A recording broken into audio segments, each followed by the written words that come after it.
Okay, so list of countries in Europe by minimum wage. Obviously, I found this. It's on Wikipedia. It's not that hard to find. There might be some nuance that we're not considering, obviously, but overall, those are the salaries. They're all net, so that's interesting because, well, if you're earning more in one country, but then you have to pay much more taxes there, it might be that you're better off just moving somewhere else. Depends obviously on what those taxes give you, right? There's public services, there's healthcare, there's uni, there's hidden costs, let's call it. But yeah, um, if we look at Europe, you're going to see that Luxembourg and the Netherlands are probably the ones that have like the two highest minimum wages. Closed, very close by, is Ireland. The UK isn't too far behind. Monaco, which, well, being so rich, you'd expect it to be higher, but it isn't. And then Belgium isn't too bad. And then it kind of gets worse. Like the further east and south you go, generally speaking, it's going to get much, much worse. There's some exceptions, like Switzerland doesn't have a national minimum wage, but if you go to the city of Geneva, it's 25 francs an hour, which would literally rank it not top only in Europe, but also in the world. So that's something to consider as well. Austria doesn't have a minimum wage, but it has good wages overall. And you could say the same about Denmark, Sweden, Norway. There, it's a little more decentralized. Each union kind of bargains by themselves for their own workers. So minimum wage will depend much more on industry in those sorts of countries, but they're still overall good. And then obviously as you go east, like you see, I don't know if this is before or after the war, but you see Russia at 190. That's all per month, by the way, if you couldn't figure that out. Ukraine at 143.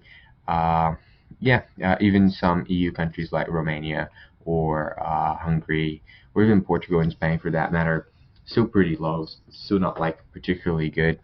But there are some considerations that I think are pretty universal and that we can kind of take away here.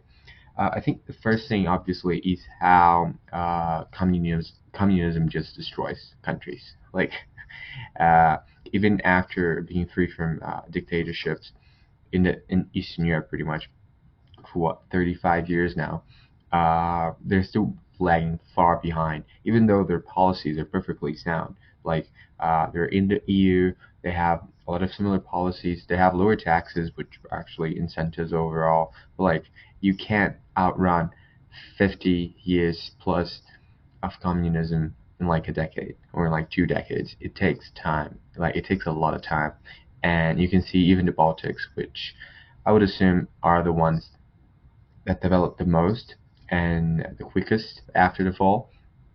If you take Estonia, minimum wage there is still 810 euros. And obviously, if minimum wage is 800 euros, but everyone gets more than 4,000, like it's just like, if it's that by law but not de facto, then obviously that's something to consider. But in most of those countries, in all those countries, this is actually the wage that lower level workers are paid. So it's not particularly good. You can just see that for yourself. Uh, Second thing is people say that being a tax haven doesn't work, and I'm not gonna discuss the ethics of being a tax haven. Like it could be that internationally it's not ethical to be a tax haven, that like it's unfair competition or whatever. I don't want to discuss that in particular, but if you take the three highest minimum wages in Europe, Ireland, the Netherlands, and Luxembourg, they're all notoriously known, especially Ireland and Luxembourg, but even the Netherlands as well. They're very, very well known for being tax havens, which is kind of funny because then people think that if you move there, you don't pay taxes, but that's not true at all. Like the Irish income tax is pretty stiff, and Luxembourg and the Netherlands are also pretty stiff. But obviously, it's corporate taxes and corporate incentives that are a little skewed, let's say. And uh, to say that it doesn't trickle down, it definitely is partially true. Like it's not all trickling down, but Ireland, for example, became one of the richest countries in the EU, in Europe, in the world, after being notoriously poor for 200 years. Like until the 1990s, Ireland had nothing to show for itself, pretty much, and now it has the third highest net minimum wage in Europe, which is, well, that's saying something because it's Europe, it's not South America, you know. So, second conclusion I take from this is being a tax haven, at least partially, it does work. I know cost of living obviously higher, but like if you go to anywhere in Europe, pretty much, people are going to be complaining about cost of living, you know. And so, like, would you rather be in Ireland or in Portugal? Like, things are expensive, but overall, you're probably still better off being a country that pays higher. Which is why Switzerland, for example, is notoriously expensive, but everyone still moves there. So I think that's something you have to consider as well. Third thing, um, there's a myth that says if you don't have a minimum wage, your workers are going to be paid shit. And I think you can kind of see that that's not the case. Like, in fact, Austria probably pays nearly as well as Germany, maybe a little better than Germany. Switzerland, as I said, they pay pretty much the best in the world. And Northern Nordics are notoriously known for paying well. And they don't have minimum wages. So we have this concept that we have to have minimum wages, but just looking at the map and the facts that we know, this is clearly not true. It is possible for you to have other types of arrangements that guarantee or incentivize workers being paid well or being paid fairly without actually a national, supranational, or whatever body that dictates exactly how much everyone, regardless of age or industry or context or experience, has to earn in the minimum. You know, when those things are decentralized and they're negotiated on a case by case basis, you normally get to more reasonable results. Is what I would indicate. One exception is Italy, where out of the countries that don't have a minimum wage, it's probably the one that's clearly like it doesn't have a minimum wage and the salaries are shit. But I would reckon that that's just because the economy is shit. Because like I said, in other countries like Norway or Sweden or Denmark or whatever, they don't have that problem. And then last thing I wanted to bring here is uh, we hear that Europe is stagnant.